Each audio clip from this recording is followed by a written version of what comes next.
1 अप्रैल 2026 सफेद वस्त्र आपको मालामाल कर देगा। कैसे कि 1 अप्रैल 2026 को पूर्णिमा तिथि लग रही है और सूर्य के साल में उत्तरा फाल्गुनी नक्षत्र भी लग रहा है उस दिन।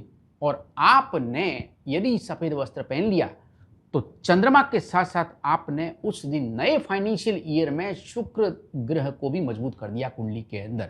और शुक्र मजबूत हो गया, चंद्रमा मजबूत हो गया, तो निश्चित रूप से आपकी निर्धनता नए फाइनेंशियल ईयर में दूर होने जा रही है, क्योंकि उस दिन नक्षत्र के हिसाब से सूर्य और चंद्रमा दोनों का मिलन हो रहा है। ये बड़ा ही कमाल का संयोग है। इसलिए 1 अप्रैल 2026 को सफेद वस्त्र धारण करना बहुत ही ज्यादा शुभ माना जा रहा है।